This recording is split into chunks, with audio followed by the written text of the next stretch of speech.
Operation Sindoor was launched by Indian Armed Forces to deliver justice to the victims of Pahalgam terror attack and their families. Bharat ने आखिरकार पहलगांव में हुए आतंकवादी हमले का बदला ले ही लिया है। भारतीय सेनाओं ने पाकिस्तान में घुसकर 9 आतंकवादी ठिकानों को नेस्तनाबूद कर दिया है और इस ऑपरेशन का नाम भारतीय सेना ने दिया है ऑपरेशन सिंदूर। ये सीधे सीधे तौर पर एक संदेश है कि भारतीय सेना ने पहलगांव में 22 अप्रैल को हुए आतंकवादी हमले में जो महिलाएं थी उनके जिनके पतियों को मारा गया था, ये उसका बदला लिया है।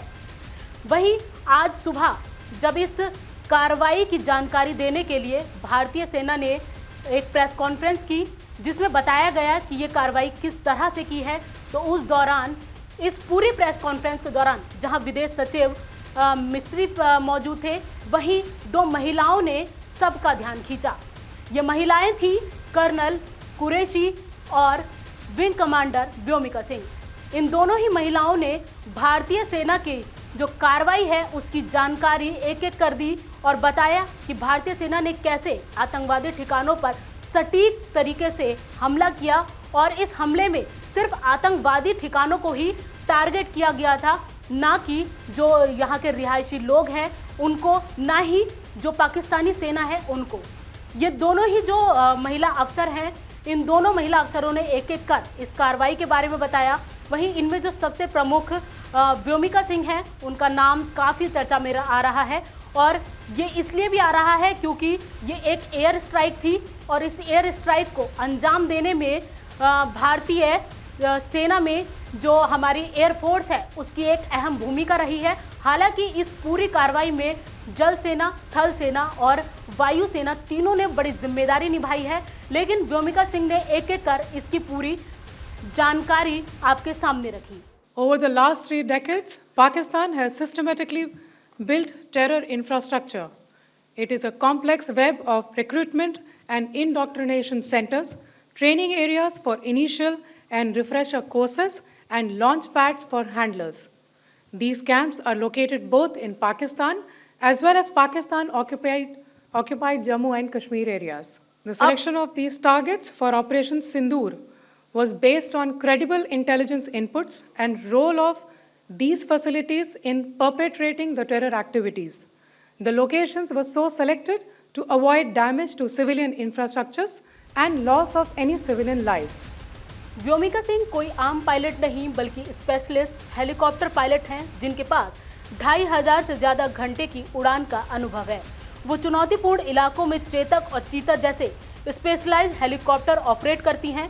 वो अपने परिवार में सशस्त्र बलों में शामिल होने वाली पहली महिला हैं और पिछले 21 साल से एयरफोर्स में अपनी सेवाएं दे रही हैं। उन्होंने जम्मू कश्मीर और उत्तर पूर्व के मुश्किल पहाड़ी इलाकों में कई ऑपरेशन किए। हाई ऑल्टीट्यूड फ्लाइंग यानी ऊंचे पहाड़ी इलाकों में उड़ान भरने में उन्हें महारत हासिल है। उनकी चर्चा हर तरफ हो रही है। 2004 में 21वें शॉर्ट सर्विस कमीशन महिला फ्लाइंग पायलट कोर्स के तहत एयरफोर्स में कमीशन मिला। 2017 में एयरफोर्स में विंग कमांडर के पद पर प्रमोट हुई। 2019 में फ्लाइंग ब्रांच में स्थायी कमीशन मिला। नवंबर 2020 में उन्होंने अरुणाचल प्रदेश में एक महत्वपूर्ण बचाव अभियान को लीड किया। इसमें पहाड़ियों और मुश्किल इलाकों के बीच व्योमिका की टीम ने सफल फ्लाइंग कर राहत और बचाव का काम किया।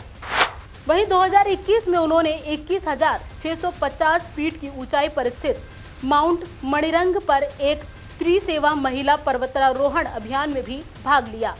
विंग कमांडर व्योमिका सिंह ने बचपन में ही पायलट बनने का सपना देखा था। अपने एक किस्से को सुनाते हुए वो बताती हैं कि स्कूल के दौरान एक दिन स्कूल में बच्चों के नामों पर चर्चा हो रही थी।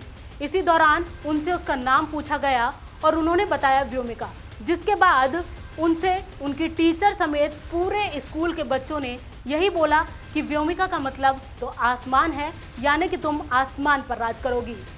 अपनी इसी कहानी का जिक्र करते हुए व्योमिका बताती हैं कि इसी दिन के बाद से उन्होंने पायलट बनने की ठानी थी और इसके बाद उन्होंने अपने स्कूल की करियर के दौरान ही एनसीसी में पार्टिसिपेट करा और फिर उसके बाद एयरफोर्स में जाने की तैयारी शुरू की। पाकिस्तान के खिलाफ भारत की इस कार्रवाई के बाद दुनिया भर में इस एयर स्ट्राइक की चर्चा हो रही है। कई देश इसको आतंक के खिलाफ भारत की कार्रवाई को सही मान रहे हैं, तो कई देश जो कुछ गिने चुने देश हैं वो पाकिस्तान के समर्थन में भी दबी आवाज में इसका समर्थन कर रहे हैं। लेकिन दूसरी ही तरफ हमारे देश में भी मॉक ड्रिल जारी है। युद्ध जैसे हालातों से निपटने के लिए पूरी तैयारी की जा रही है और गृह मंत्रालय या प्रधानमंत्री आवास या फिर पीएमओ में लगातार बैठकें हो रही हैं। वहीं भारतीय सेना भी लगातार बॉर्डर पर नजर बनाए हुए है। वहीं पाकिस्तान सीज फायर का उल्लंघन तो कर रही है और उसको किस तरह से बॉर्डर पर जवाबी कार्रवाई की जाए इसकी योजना भी भारतीय सेना बना रही है। आगे इस पे जुड़ी सारी अपडेट के लिए जुड़े रहिएगा हमारे साथ। मुझे दीजिए इजाजत।